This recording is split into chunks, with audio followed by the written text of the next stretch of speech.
What's up, everybody? You got the car man today. You are on the Car Man's channel, and we're going to be talking about cars that I don't like to flip for the problems that they have, or maybe I just don't like the cars. But I'm going to have to conclude back into or piggyback on yesterday because I had a very wide response on the cars that I do like, and I got just as many questions on the cars that I don't like. So, for the sake of time, I am just going to do a segment on the cars I don't like, and more importantly, why I don't like the cars that I don't like. But before I get started, if you're joining in for the very first time, we are a car channel. Basically, we try to educate people. This is a real talk show we're doing Monday through Friday at 5 o'clock, and the hope is that kind of an open forum. Whatever crosses your mind, feel free to talk. Nothing formal here. Also, we're going to try to earn you to sub for us, and we're going to invite you to shop our Amazon store, which is influencer store. That'll be posted on this video about 20 minutes after it's done. All right. So meanwhile, let's talk about some cars that the old car man does not like. And I'm not saying I wouldn't drive them, take my mama to church in them. I'm just saying I don't like them to try to buy and sell and make money on. So let's talk about the first one that comes to my mind. Is just I'm just going to kind of be all over the place, but let's talk about the Kia Sportage for a second. I've had as time has went on, I've had a lot of experience with the Kia Sportages, and one of the things that I really, really dislike about the Kia Sportage above anything else is all the electrical problems. That thing is just plagued. I mean, they are just piles of it. I mean, they really are. Of course, that's older generation. So the newer Sportages, completely different story. I'm talking about in that generation from the late 90s all the way up to the early 2000s.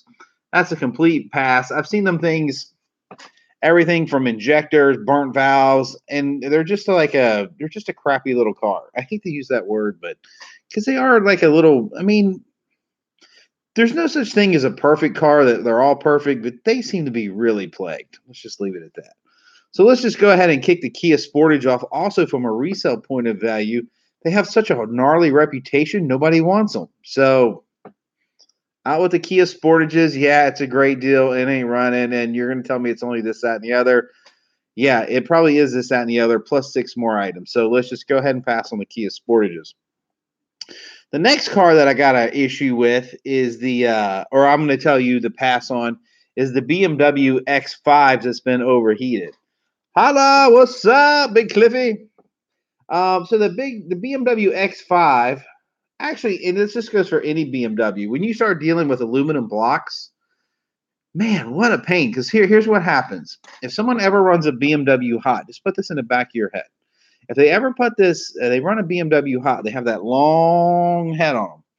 And when it runs hot, that head's going to pull up, and then it's going to turn around, and it's going to pull them head bolts right through that head.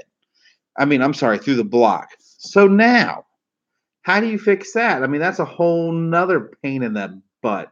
So once you jump in there, and put the and you pull the head out, and then you start putting the new head in. Well, as soon as you notice it, the head bolts are stripping right back out. So then you got to retap them, and you can either use the easy outs or the other one will come to me in just a second. I don't know why I just drew a blank, but there is a way to actually fix that problem. But God Almighty, I mean, you talk about expensive. You're talking about cars that you're buying for cheap to nothing. Oh, it just overheated one time. Bull. I'm not going to say the last word because you already know. You already know where I'm going with this, baby. Do not jump into a car with a bad head gasket. No, bad head gasket's all right. Don't jump into a BMW with a bad head gasket. You are up the creek without a paddle, son. Because just because you're pulling the head doesn't mean it's a head gasket. We're dealing with, I'm trying to think of what the other one's called.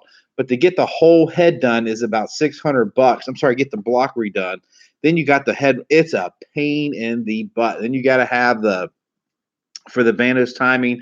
That's another $300 tool. This can just turn into just a nightmare. It's not just a simple head gasket on BMWs. Plus, anything electrical going on with a BMW just keeps going on and on and on. So I love BMWs. Let's face it, man. They're sexy. They're good looking. Hell, we like to drive them around when they're running good. I'm telling you though, if that car's been overheated or you have any reason to think it is, bye. Don't even talk about it. Because you know what? You're in the business to buy and sell and make money, or you're trying to buy a car for cheap for your family that you can fix relatively okay and put back on the road. That's not the car. I say a BMW that's been overheated is a parts car. That's just my personal opinion. Not that it's worth anything, but I've learned my lesson the hard way. All right. Who? Oh, let's see. Catch up with you guys. Okay. Thanks for the info. Yes, sir, baby. Okay. How about Xterras? Oh, yes. Xterra is another one. You know what? I was marginal about putting the Xterra on the list, and the reason I was going to put the Xterra on the list, which just is hilarious, is because of the head gasket. I don't know what's wrong with the Xterras, but they seem to be plagued with bad head gaskets. So yes, if you have an overheating Xterra, adios, baby. Done. Walk away. And unless you're going to take the time to pull the head, get it shaved, all that junk, it's a major project with an Xterra. It's not an easy job. Um, but if you buy it for $100 and it's worth 3,500, and you got a guy that'll slap and put all the aggravation in for 700 or 800, okay, when you're done, you have something. But that's not going to happen with the BMW. You're down 3 Gs. Period. So forget the BMW. Xterra is a possibility, but yeah, it can be kind of plagued. Yeah, right. Xterras do sell good, but they are a lot of trouble. Okay, Nathan, we're going to call the Xterra like it's in the middle. We're going to call that like a 5. We're going to call that a 5. Like we should stay away from it, but we'll still take her to the date. I mean, she's not like all the way off the list. She's just got a few issues. We'll deal with her. All right, so let's talk about a Saturn. So here's what I got a problem with Saturns is. First, Saturns hold no value whatsoever. And when a car holds no value, it really has no purpose for me, number one. Number two, mechanically, it's the same thing with those aluminum block engines. I mean, they spin bearings like we played marbles when we were a kid. I mean, I've never seen anything like it. I mean, they are just pieces of you know what. I mean, they really truly are. I mean, they're just not a reliable vehicle. And like I said, they just have a horrible reliability on the engine, but their resale is even worse than reliability. No one will pay anything for a used Saturn Harley. I mean, they're hard to get a profit out of. Period. Okay. All right. So yeah, he just brought up Explorer, which is very important because that is next on my list. Now he's bringing it up for the trainee, but that's the '02 generation with those in the Mountaineers, which are plagued. But if you go back further in time, when the Explorers used to be the hottest thing out there, they had a couple other problems, and one of the major problems I have with that car was the V8 and the oil pump. Now you would think, okay, an oil pump ain't crap, whatever. It's got a blinking light. It's got a little sludge. That's what they do. Those 5.0s, they just build up sludge, and they're just plagued with it. That's not a problem. What the problem is you have to take the engine out to change out the freaking oil, the pan, because you can't get the pan to come out. So that becomes a very expensive problem unless you're the one that's actually dealing with it and doing the work yourself. I mean, it can be done. I've done it. It's not that. I mean, it's just a cumbersome job.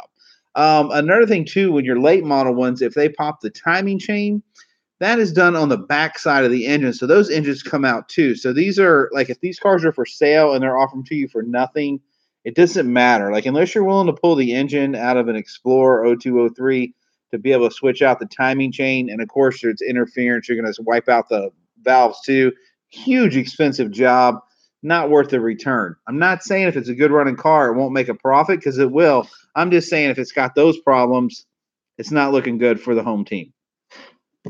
All right, and then jumping into the Ford line, which I drive a Ford. I have a Ford F-150 with the 4.6 in it. And I already know this is going to happen. They always, I bet somebody's getting ready to say what happens. Let's see. What happens with the Ford 4.6 and the 5.4, the scariest thing that happens is they blow out a spark plug. Every one of them, you'll be driving down the road, boom, and your car starts going pop, pop, pop, pop, pop, pop. That's because the spark plug is sitting somewhere in the hood department other than where it's supposed to be. And it's not when it's going to happen, or it's not if it's going to happen. It's no matter when it's going to happen. There's a high percentage of them that have that weird specific problem. And that is a huge problem. And then you couple that with the Expedition. The Expeditions seem to be, I don't know why, but they seem to be really cold as far as trying to sell them because they're so big and they're so cumbersome for fuel and all that good stuff. So they're not really that whatever. They're not really that desirable. And that that 4.6 thing happens on the Mustangs, the Crown Vics. To just be cautious, I'm not saying they're not great cars because I actually like Expeditions. I actually like all Ford products. But if you've got one with a blown, if you're trying to pick one up for that, it is fixable. They sell a kit. Cert. What is it called? Cert Tight. It'll come to me in a second. Anyway, they have kits for that. You can fix them for about $200 or $300. It takes some patience, but if you're not the guy that's fixing it and you have to take it somewhere, it's usually a head replacement. It's usually what they'll tell you.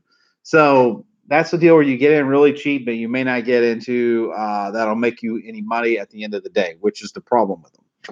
All right, let me catch up with you guys here. Okay, so yeah, I took the small claims on the Saturn. Yeah, that's what I'm trying to tell you, man. Saturns are not worth it. I mean, Jesus, put the same $800 in a Toyota Corolla and forget it. I mean, the guy will be driving down the road 10 years not looking back.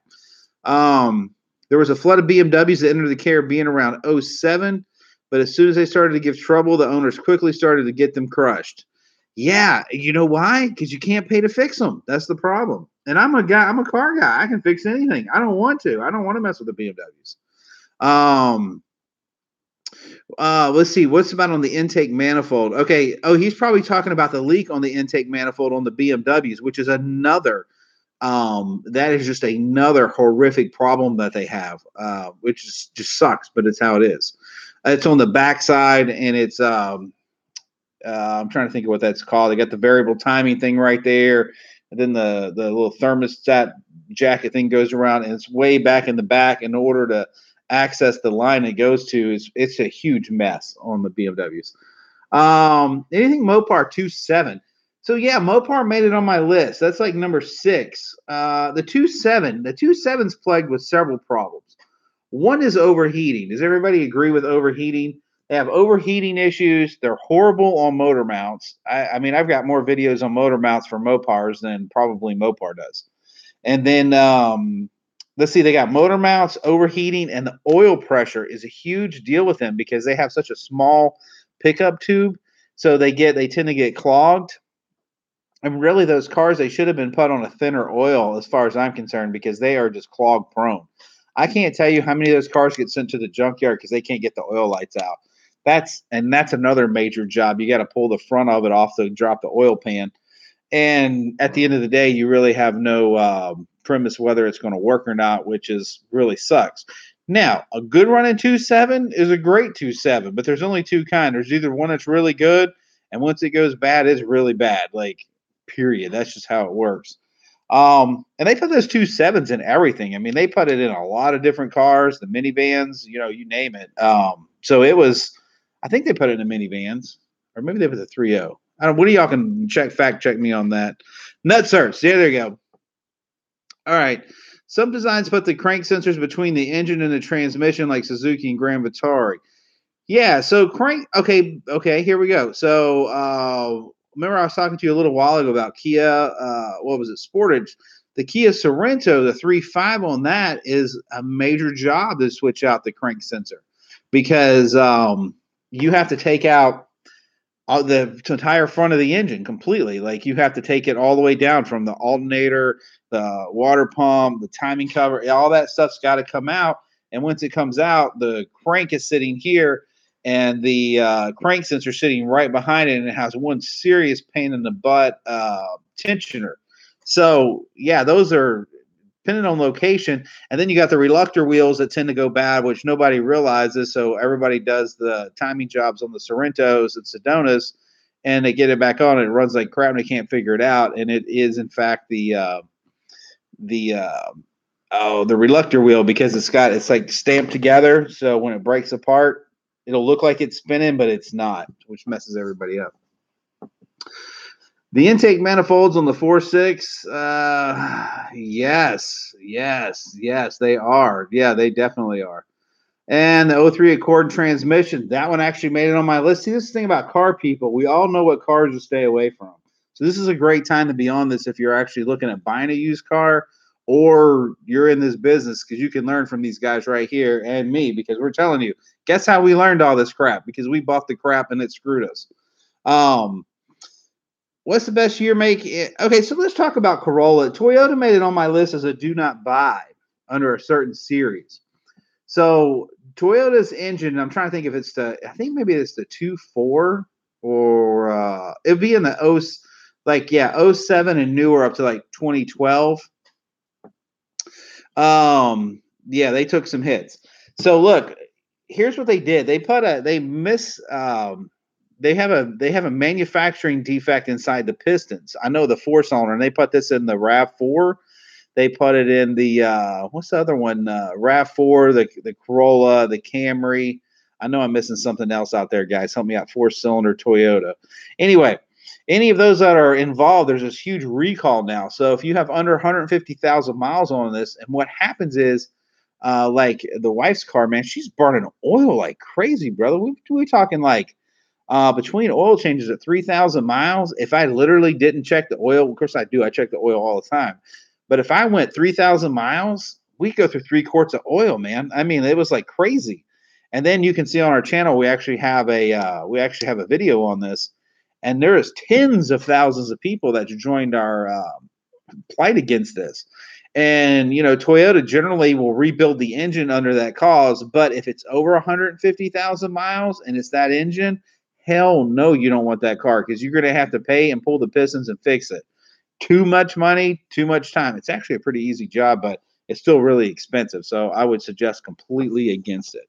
That's just, and you can look at it whenever, if you're looking at a Toyota to buy, just write down that VIN number, call the Toyota store and say, hey, was this one of the ones affected? It's worth the 5-second phone call, I promise you, because if it is one that's affected, but it's over mileage, forget it. But if it's under mileage, they will extend the warranty and you're good to go. Still less oil than fuel.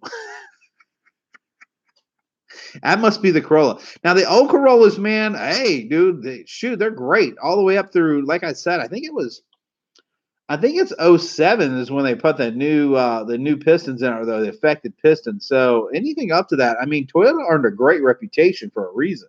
They put out damn good cars.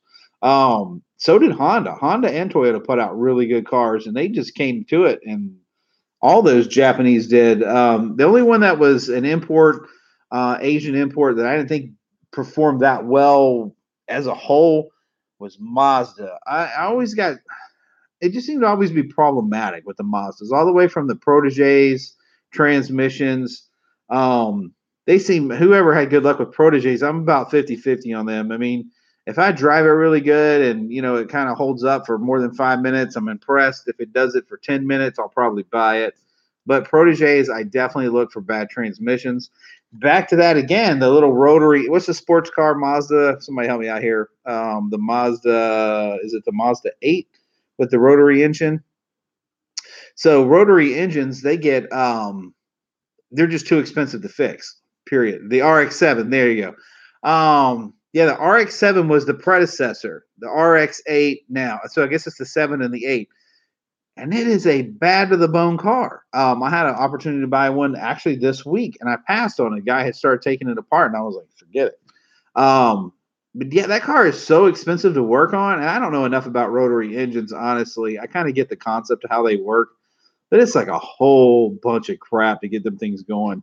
And at the end of the day, it ain't worth messing with. I mean, they're beautiful, they're cheap, they're badass sports cars, but at the same time, it's the kiss of death. Unless you need a yard ornament that looks really pretty and cool, I would not buy an RX-8. Okay, let me catch up with you guys. All right. Okay, what about Mitsubishi? Okay, so here's the thing about Mitsubishi. I favor Mitsubishis. Now they've got some real troopers out there, like the Gallants.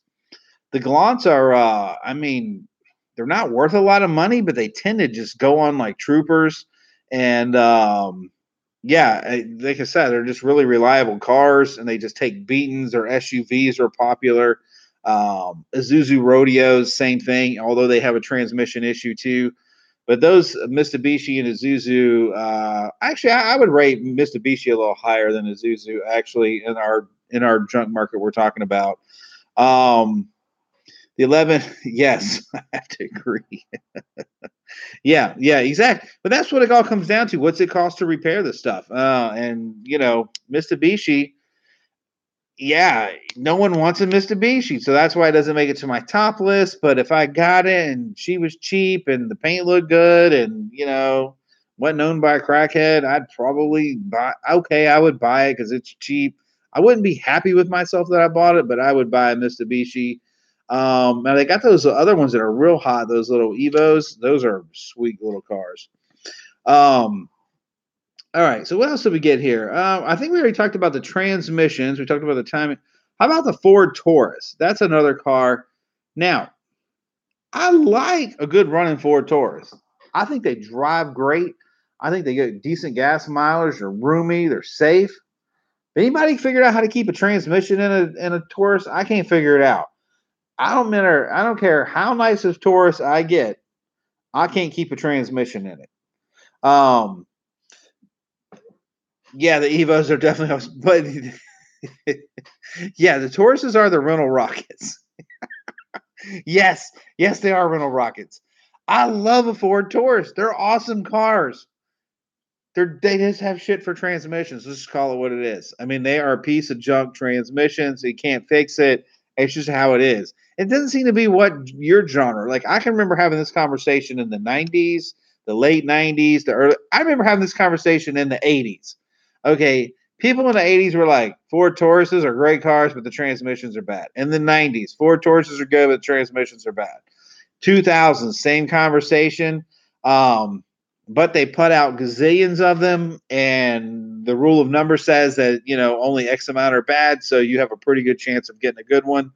But my numbers are always against me, and every time I buy one, it's always a piece of crap. So, but I love them. I love them, but I wouldn't buy one with a transmission because everybody's looking for a transmission, so they're more expensive than the other transmissions out there. Okay, who else do I got? Okay, here's another car that we were talking about. Let's talk about the Hyundai Accent. Never buy it on a Friday. That's right. Oh, you see? Okay, so Francisco actually has a good Taurus. See? 300,000, and I bet he loves it. I bet his dad loves it. And when you got a good Taurus, they're great cars. They are. I love them. It's just the ones that have the transmission issues that, oh my God. I mean, and everybody knows about it too. It ain't like you can be like, oh, this is the new Ford Taurus. You will enjoy driving it. How's the transmission? I mean, that's the first thing out of their mouth. So, I mean, like, everybody knows. It's kind of like the Firestone May Pop tires. Everybody just knew about it. Everybody on Friday. True, true, true, my man. Okay, so the Hyundai Accent, these cars are kind of misunderstood. First, yes, they are kind of a POS. We'll give them that. But a lot of times with the Hyundai, they have a failure in them. It's just a cheap piece of thin metal that causes them to spin out of overdrive. It actually disintegrates, and then you get stuck in limp mode. So a lot of people think that Hyundai Accents are just plagued with bad transmissions. And I will say, to be fair, probably 40% of the people think they got a bad transmission do. But the other 60% can actually just fix it for about $30. They just don't realize it. So Hyundai Accent, as far as buying and selling, it is easy enough to fix. You got a pretty good shot of fixing it anyway. I'll say that. But when it's fixed, it still ain't worth nothing. So that's why I don't buy it. So, I mean, you could fix it with no problem, but no can do it. All right. So Cadillac North Star. This is another car that has head bolt issues and head gasket issues. I love it. I mean, there ain't nothing better and deeper than a nice Cadillac riding down the road. I think we can all agree on how nice a Cadillac is. And I mean, that North Star is such a bad to the bone engine, but when it goes bad, it's really bad. If you've ever got one overheated, It's the time certs. That's what they are. So that's the same thing they got to do on that car as they do on the BMW. So when they pull the heads on that sucker, they've got to time cert those all the way. Every head bolt's got to be time certed back in, and then you can go back in it. And I got to be honest with you, it's just too much work. It's a nice car. I wouldn't mind buying one that somebody's already time certed, to be honest with you, because they are that nice. But I don't think I would have it in me to spend the money to get it done. I'll just put it to you that way. I can do it myself. I don't want to do it because it's too long, too much money, ain't worth it. All right, who else we got on our list today that didn't make it to the smash? Okay, ooh, yeah, that's a good one right there. The Land Rovers. Okay, Land Rovers. Where do I even start with a? Okay. Rollover Red Rover. I mean a Range Rover. A Land Rover. We're talking about the right car here. This is a little cheap egg box that it's made out of aluminum. I think it's all aluminum, and they're like plagued with head gaskets. Oh, you can afford these, Big Cliff. You can afford these. You can buy these for $300 at the auction, no problem. Because once again, the Land Rover Discovery 2, the Land Rover Discovery, they're all POSs. They are plagued with head gaskets. Hey, what's up, Autobuff? They're plagued with head gaskets, and they're plagued with the repair work on them is insanity. Like the price that you're paying for the cat converters, almost 4 times what it is for American. Give me an example. I bought a Land Rover Discovery 2, a 2004. It had 81,000 miles on it. And I was buying another car. I was like, what's going on with that? And he's like, jump timing and blah, blah, blah. I'm like, I'll buy it. How much? Anyway, I buy this car for $300 with 80,000 miles on an 04 Discovery 2. It was green. It was beautiful. New tires. I mean, this was a nice car. Tow it into the shop. So I start calling around. I'm like, hey, I need a timing kit. They're like, why? We can't get, well, how are you going to get the tools to time it? I'm like, you don't need no special tools. Yes, you do. So you've got to order the timing tools from the UK. And then when they get here, it's this whole bunch of that's involved. Like it is a huge, huge problem. Okay, so it's just ridiculously expensive to deal with. So here's another car. So you get the car. Everybody wants to ride around in a Land Rover, right? I mean, because it range, whatever it is, the Land Rover Discovery. It is a beautiful machine. How far are you going to do it? You're going to make it 50 feet? I don't know. I mean, these things are junk. I mean, I wouldn't buy them for nothing. And then the other one, the regular Discoveries, I've had probably 4 or 5 of them through the years, and just buying them, I'd keep them. I had this one girl one time I was dating. She loved them, so I kept her one. But every 4 months, I had to get rid of the piece of crap because he just kept overheating. There you go. Well, she could probably attest to some of the things I'm saying. Now, they are cool. Like, they had 2 sunroofs on them. I mean, they got visors. These things got heaters, massagers. They probably got hair dryers on them. I mean, these cars are the just epitome of luxury, but they are also the epitome of just a waste gate of they're just junk when something goes bad. I mean, they cost so much to fix, it just isn't worth it. I've got a friend of mine right now. Her husband just bought her a brand new 2018. I think it might be a 19 if they're out. Whatever. He bought the newest and latest, greatest Range Rover. Now that's a beast. That's a whole different version. But I'm talking about these earlier 2000s that we're talking about for flipping. And I would just pass on them because it's like anything else. And once it goes out, it's not worth it. Are you going to spend $2,000 fixing a $500 car? I'm not. So, yeah, sunroofs used to leak water. Yeah, and the thing is, when he says sunroofs, he does mean sunroofs. There's 2 of them. Now, Cliff, check this out. The entire ceiling is glass now. There's not even metal up there anymore. Hers is a full panoramic front to back. I mean, it looks ridiculously bad to the bone, but it is a little excessive. I don't know how it holds up in a crash. Probably pretty good, but anyway. Range Rover, let's pass on that. All right, moving on. And, okay, here's one you guys are going to love. The Ford, I call it the Ford Jaguar. Who's a big fan of the Ford cost controls the decision? Yeah, absolutely. Who likes the Ford Jaguar? You know which one I'm talking about. You can buy them all day long for $1,000, but they are plagued with problems too. They're just I don't even know I don't even know what to say about them. They're cool. When I first came out, I was like, man, that's cool. I like it. I like what they're doing with this because it looked good. But then you kind of like this starts looking like a Taurus, and then you're kind of like, well, it is kind of a Jaguar Taurus, which I guess is okay, but then they're plagued. Everything's wrong with them, and they're having the same problems the Tauruses is, except now that it's got the Jaguar stamp on, it's 3 times as much. I think Ford actually owned them during that period in time, but hey, what the hell do I know? I can tell you this right now, though. If I was going to invest my money and I had less than 10 grand to invest, it would not be in a Jaguar because once again, this is a car you can't keep up with the costs. You can't keep up with the Range Rovers. You can't keep up with the Beamers. These are beautiful cars when they're new. They're the height of luxury. They're everything beautiful that we want and desire. But at the other end of the game, no. Another car to talk about is Mercedes. Mercedes is I love a Mercedes. I don't know, I guess maybe because when I was a kid, I was seeing those little two-door convertible hard tops. That was the epitome of success. Yes, I'm that old. So, little guy be driving out and be like, "Oh my God, he's got a 500 SEO Mercedes. He's just so bad to the bone." Well, yeah, and those models will actually be cool from the 80s and 90s, but I'm talking about the later model ones.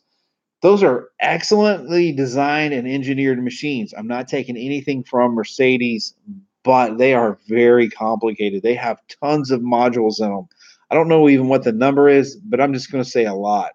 And they're monitoring all kinds of things because Mercedes went at this thing as like, okay, if it's broke, we want to know how to fix it or what it would take to fix it. So they put a computer module on anything that's basically moving. So they're going to know everything from your seat belts to evap pressures to they just know everything. They got modules for the modules. I mean, these guys are serious about finding out what's up with a car. Period. And that's cool because that's great technology and that's where the world's going. But now you end up with a $5,000 Mercedes that has a check engine light on with 30 codes on it. I mean, and you got a module that controls the back door, and you're like, oh, okay, that'll be like $600, and you got another module that went out that actuates the trunk, and that's another. That's all I'm saying. They're very nice and they're cool as they get, but it can become very costly, without a doubt. Okay, Volkswagens are money pits. Yes, I do have. Oh, okay. So it's funny you would speak of that. Mercs, great taxis in Europe. Yeah, I bet you're talking about the Grand Marquis, probably, or no, Mercedes. Okay, Mercedes. Oh yeah, yeah. I do see that. I see that all the time, like in movies and stuff. Like the guy pulls up in a Mercedes and he's just beating the. But those guys over there are set up for it. That's the thing too. Like they're already all set up for it. They already have all the everything they need because they're so used to working on them and. They're probably more simplified over there because of the emissions thing. I don't know, but I always heard that Europe was a little further behind us. I don't know if that's true now, but I know back in the day it used to be. Yeah, those diesels are ridiculous. Now I gotta say that Volkswagen diesel they put in the Jettas and the some of the bugs and stuff, that thing is bad to the bone. I love that car. I can't tell you. I wish I could drive that. My big ass ain't gonna fit in it, but I do love that car. That is just a sweet car. I mean, it's like printing money because the gas mileage is so good. However, if you're going to get a Jetta or one of these 1.8 turbos or anything with the variable timing, like we've got, yeah, that's what I'm working on one right now, my man. So I've got a 1.8 right now turbo, and the variable timing is messed up in it. Like it's so the car's at idle. When you first start it out, it's nice and calm, and then after about a minute, it's like it loses suction, and you can just hear the chain. I mean, it sounds like a diesel. And of course, with the variable timing off, it doesn't have any power to speak of. So, but that's a pretty cost effective job. But they are money pits on other levels. I mean, they got like especially the bugs. The bugs are the best thing, the way to describe bugs are they have a lot of bugs in them. They really, really do. Like they are whoever the engineers were that they just put too many. It's just got too many electrical problems for me. That's one thing I don't like about bugs. I mean, or most of the Volkswagens. Now, good running Volkswagen is a great Volkswagen, but one that's parts or big problems is not. Like the bugs, I think I mentioned the other day. If you have if you need a cooler, I mean a radiator, the whole front clip's coming off. Period. If if you want to check the transmission fluid, it's a whole process where the car has to be jacked up and you've got to fill it in one end and wait for it to come out the other. I mean, it's a lot involved in those. And it's if you're going to own a German import, and there's plenty of market out there for it, and they've built a hell of a market. And they've got a lot big following. But as far as we're concerned, as far as buying one with 10 problems, I'm passing. Okay, how many plastic parts in the cooling? Oh yeah, right. Oh, too many. That's the problem. I mean, they figured out how to do everything cheaper and better, but they didn't make it last longer. I gotta take a drink. All right, what else we got here? Let's see. We already talked about the Sebrings. The Honda Civics did come up with the transmissions, and actually the Accords too. And I gotta give. This is one thing I'm going to give Xfinity and Nissan. Other than their sensor issues. Oh, and then the V6s tend to have that the timing tensioner. I can live with that too. It's a pain in the butt job, but I can live with those as far as reliability on the big picture. So I'm giving Xfinity and Nissan one of the highest marks out there because as a big scale, they're great. And other than the only one that really has taken the only one that's really taken the hit today is probably going to be the Xterra or the old. Y'all remember the Nissan hard bodies? Pickup trucks, they were great trucks, but the problem is after a while they tended to rust out. So that was kind of an issue with them. But anyway, so that's what we got going on, guys. This is just some of my let's see what else I brought down here for. I got the Jag, the Taurus, the Hyundai Accent, the Mazda Rotary, the Protege. We talked about the transmission. Oh, the Ford Focus and the blend doors. This is oh, well, you're lucky on the Sebring. I should send you about 25 of them. You can get them all day long here for nothing.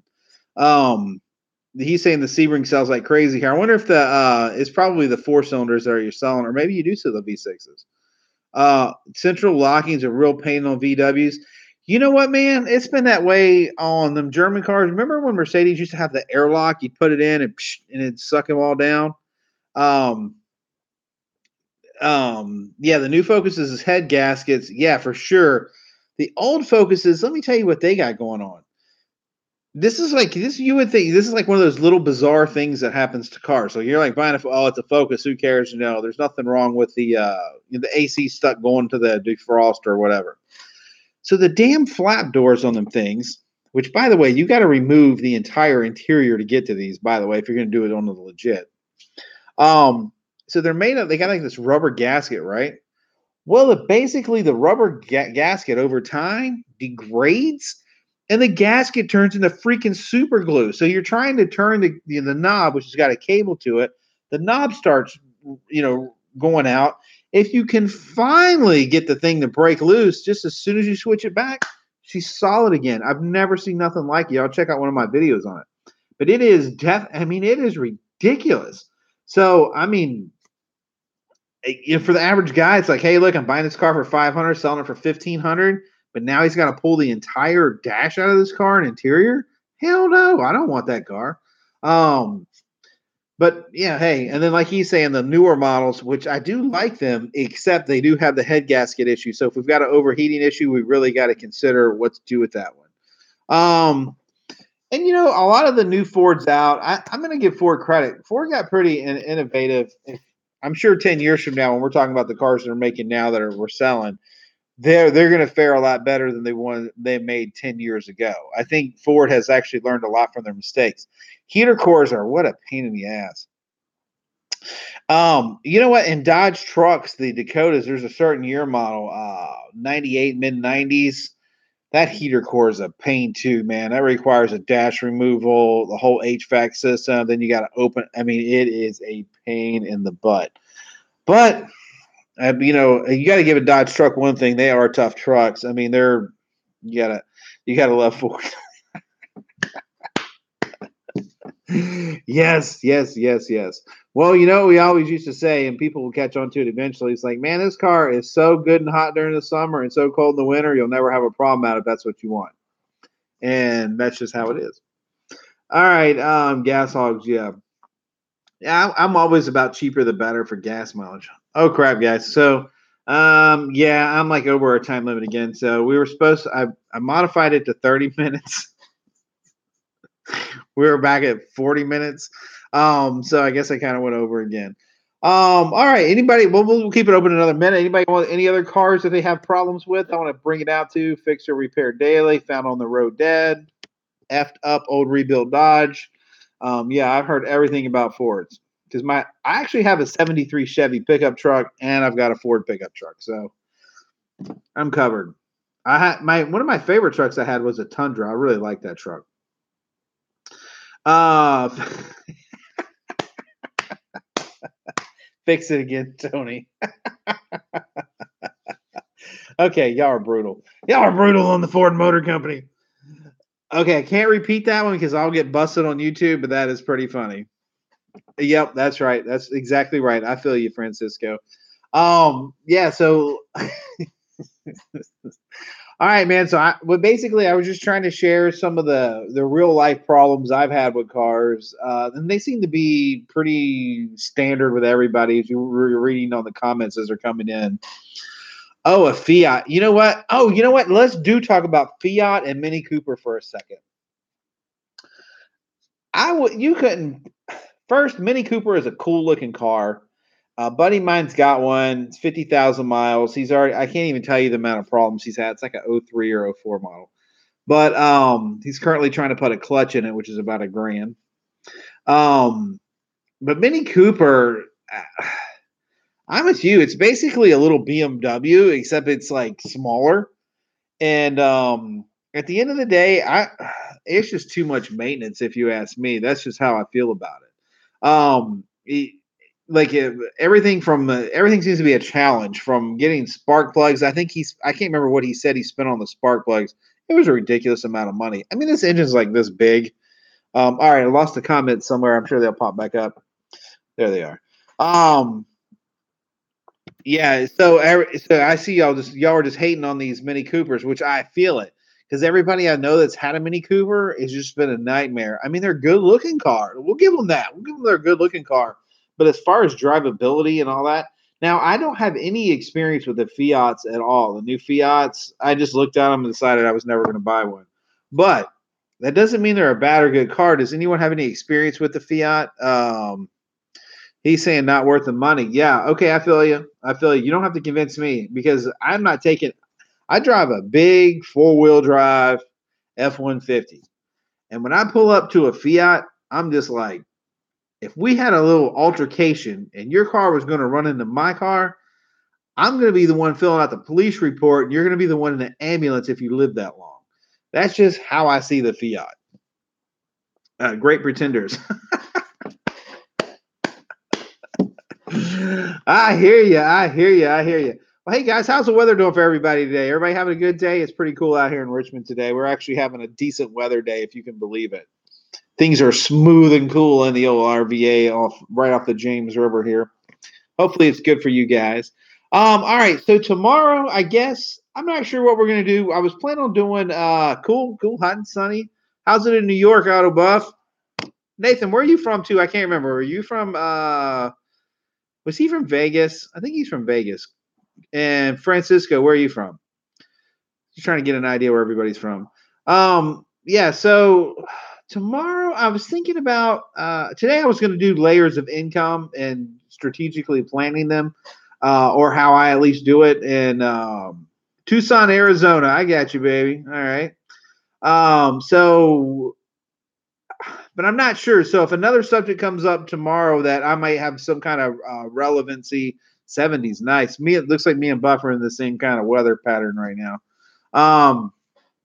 So yeah, I'm thinking maybe tomorrow. I was thinking about getting the income streams, but if I find something a more interesting subject, which is subject to change based on the type of feedback I get, which, by the way, it blows up all day and all night. And so we'll get something, we'll figure out something for tomorrow, what we're talking about. Meanwhile, oh yeah, another cool thing too. I ordered some stuff. Look, all these guys are looking pretty pimp with their, they got the little studio thing in the back and a little microphone. So I figured to make us official, we need a backdrop and a microphone, maybe like something that says "Real Talk" on the back. So this is this is gonna be an official car show anymore. It's no more of this low down, low budget. Well, of course, I'm still going to use the laptop for a camera because I'm not going to go spend money on a camera to actually do this with. But it'll still look cool on the back. So we're going to have an official talk show coming up pretty soon, depending on what kind of price I get. I like the income stream idea. Okay, cool. Cool. El Paso's a little hot, but windy. Okay, AF. We know what AF means. Okay, gotcha. As heck. As feck. Okay, it's windy as feck over there. But yeah, long story short, the income streams is what I'm kind of going with, and I was going to kind of be kind of relevant about how I look at things being in the car business, and there's a lot of instability that happens when you just are trying to buy then sell. Like if you're stuck in that mode, like there's other things that you can do that create income streams, and you can start them small, and then it allows you to hold on for the bigger money when you're buying and selling, because the whole time frame for you to make more money selling cars is how long do you have to do it. If you've got to sell cars really fast and quick turnover, then you're looking at about $1,000, $1,200 a pop. If you've got a week or two to hold, you can add a few hundred. If you can add up to 30 days, you could probably double your money. You could probably make $2,000 a pop if you could wait. If you can wait out the profit, you can make the profit. But if you've got to turn around and cut it fast because you're in the business of it and there's 10 more cars taking its place, you just got to take what you can get and roll on. And that's cool, except there's times that you would like to take a vacation. There's times that you need to spend with your family, and you've got one go around in life, right? Let's just call it what it is. We ain't getting out of here alive. So do you want to be sitting on some concrete, pounding pavement, shaking hands, or do you want to go home and visit that pretty wife and tickle the kids? I mean, that's what in my life, that's what I think is important, is just coming home and being a family guy now. 10 years ago, I was all about business, cars, cars, cars, cars. But anymore, it's not that important to me. So what's important to me now is family time or getting to do things that are enjoyable in life. And I could have been doing this the whole time. That's just why I'm going to share this. But I wasn't, I was too gung ho. I mean, you car people, we know everything. So, what I would like to share tomorrow is maybe a couple different ways to take this so you could improve your life a little bit. To me, it's all about the time that you're doing what you want to do more than what you have to do. That's just kind of how I feel. Now, I know there's people on the old interweb. He said the wife usually knows where I am now. Yeah, we got to start doing a wheeler dealer. You know what the problem with that is, man? I love a wheeler dealer show because I am a king. Like, I am an expert negotiator. You just have no idea. That's really where like some of my talents really come in. I mean, I traveled the country doing this stuff, like with the biggest and the baddest out there. And let's see, I've been in we're talking New York. I was in Lockport, New York at a dealership there. I was up in Albuquerque doing one there. I mean, I've been all over the country, Dallas, San Antonio. I mean, dealers all over the place. So like this same stuff applies everywhere. It's not like it's just like area specific.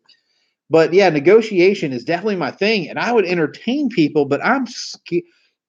If people really got out there, and y'all are car people trying to do this every day, if people really got the real concept of what happens when you're buying and selling cars, I'm not sure we all wouldn't be kicked off the planet. Like, I don't know how much that I really need to share. Like, I'll give you an example. So everybody that's ever been in the car business knows what a meet and greet is. But in reality, for the rest of the people that are civilians, people, non-car people, a meet and greet is a freaking customer profile. I mean, in 1 minute, look at everything we're getting from them. We know why they're there. We know what their trade-in is. We know what their motivation to sell is. You've already popped them for a cash down payment. You've got an idea of their credit.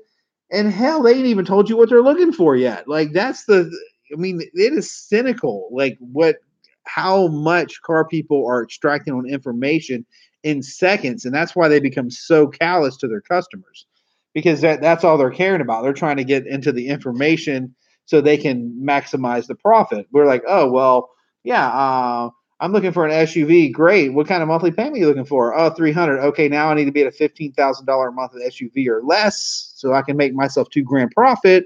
Or I'm going to go show them one that's more expensive that his family could really enjoy more. But I don't want to do that because then it costs me money. So that's how cynical it really gets in the car business. And I hate to do that, but it would be nice if somebody actually just let it out there.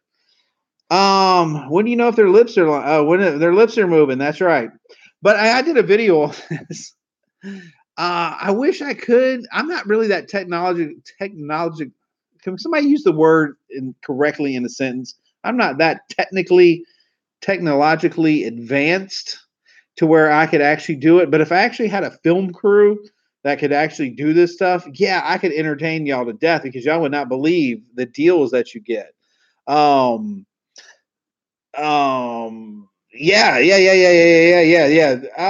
I could, you know what, guys, you know what? I'll try to put that together. I'm going to try to put next month. I'll take you through a deal, from beginning to end. I'm going to start trying to take you through a deal beginning to end on a car. Like I'll take and say, hey, this was the aspects of it. I'll even ask them if they'll let me film them. What the hell? Why do I care? So maybe they'll let me film them on negotiations, but a lot of people get embarrassed because they don't look like they're. It's not that they're dumb or anything. It's just like at the end of the day, they watch me sit there and negotiate a car down to $200 or $300, and they're okay with it. But then if it goes into publication and they see where that car is now worth $1,500 to $2,500, and like 4 days later, they're like, "What the hell? That guy just ripped me off." But we didn't really rip them off. It just appears that way because they didn't have the ability to fix the fender, gut the interior, steam it, fix the headliner, replace the tail lights, pull the head gasket, fix the exhaust, get the engine running right. They don't have the ability for any of that shit. So because we can do it and we can do it for nothing, it makes us look like we're the bad guy because we're able to do it. It looks like we're extorting them, but we're really not. It's just what we do to make money. Yeah. More tracks. Oh yeah, for sure. Yeah. So definitely. So I've trained. I used to go in and we would train salespeople, and basically how this would work. And the franchise business is very regulated. Like not regulated, it's very strict. Like if you were on the floor for me and I expected you to sell me X amount of cars, this is kind of how it would break down. I would expect you to, number one, to wait on X amount of ups. I would look at your phone follow-ups. I'd look at your conversion rates on who you're talking to and what you're doing with you get them. And then on top of that, I'd look at your turnovers. So like if you always turn over and up. So if you can't do that, I don't want you working for me, which is, hey, I just want to introduce you to my so-and-so. He just stopped by to visit. Make sure you can't add anything to it. So I'd always want my top sales guys hooking up with my little guys. Because when you come into the car dealership, all we want you to do there, as nice as we are and as cute as your kids are, we only want you for your money. And that is terrible to say. Like it is, you're going to hell for saying that, but it's the truth. And that's why people need to know this. Like people feel obligated or like somehow obligated to feel a need to comply with these car dealers because they're so good at manipulation.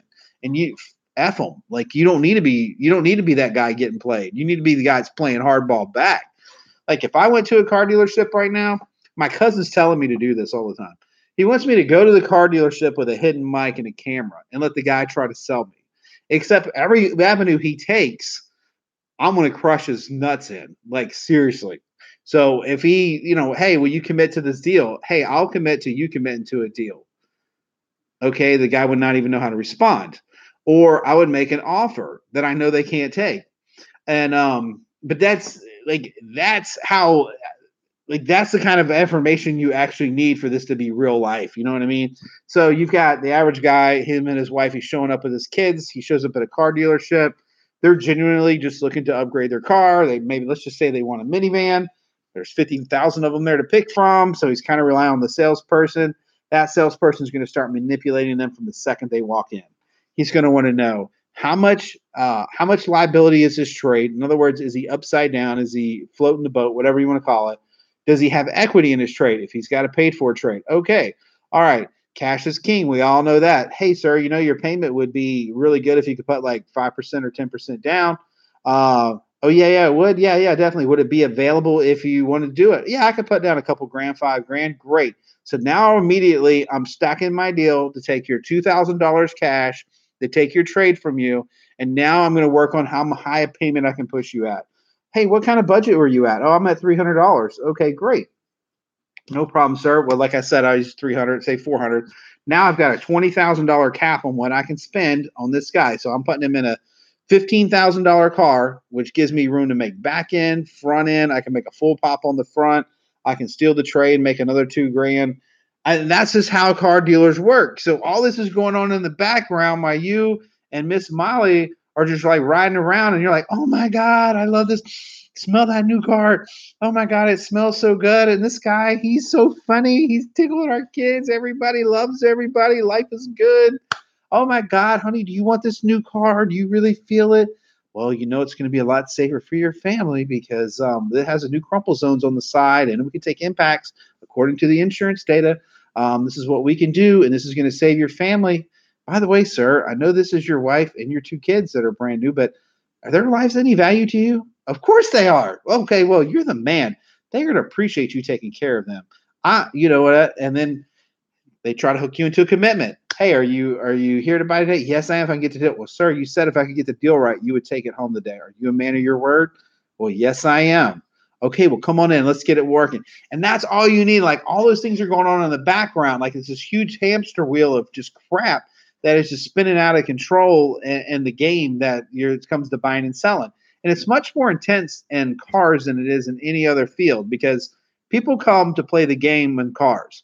People don't come to play game in real estate. They don't come to play game in Walmart. So hold on, furniture. They play the game in furniture. Those guys and jewelry. Those 2 guys, I'm giving both of those guys props right now. They play the game. But car dealers are the second largest investment you're going to make in your life. So these guys are trained to extract information and use them to make profit.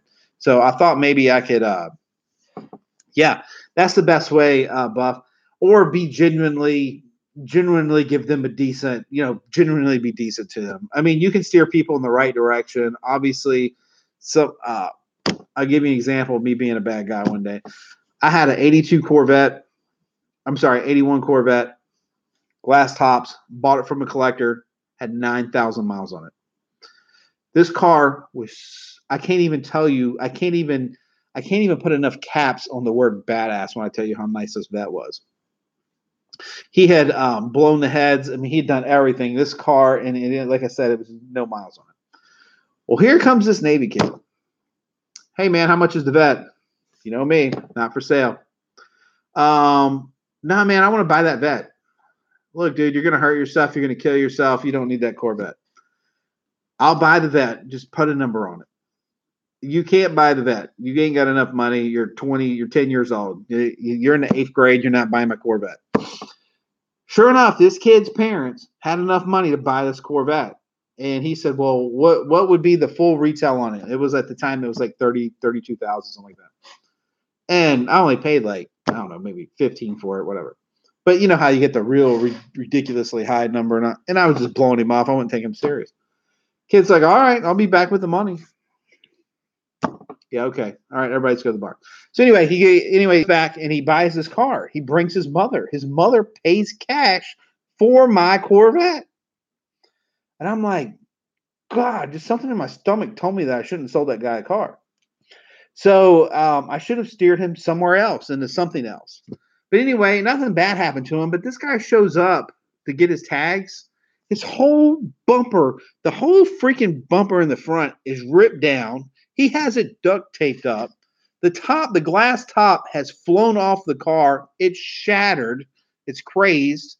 The mirror was knocked off of it, and the rear spoiler, a chunk of it was knocked off, and the quarter panel on the glass was smashed in. I'm like, what in the? I wanted to whip this guy's ass, but you know, you can send people in the right direction, and sometimes you just should tell them no. I mean, so yeah, I totally get you guys on that, but So the way I do it now, I don't play any of those games. I'm just like, hey, you know what? And you kind of listen to them, and you know they need a good, reliable car. And since that's our market, we're in the nice, safe, easygoing cash and carry. So that's what we do. So ours is really simple to work with. Anyway, so tomorrow I guess we'll get into the layers of income and see how that works out, and we'll see if you guys like it.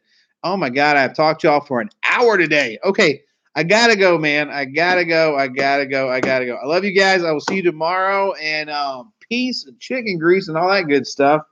Oh, shop our Amazon store. Maybe not on this video because it ain't on there yet, but the one like from yesterday, go back to that one and visit us in the description. We'll have it. It's our influencer store. But it's even cooler than that. So to our car people, some of y'all, if there's some products out there that you use on the regular that I need to be telling people about, let me know. All right, cool, man. See you later, my man. We're out of here. Again, we're out of here finally. So this time for real, we're really out of here.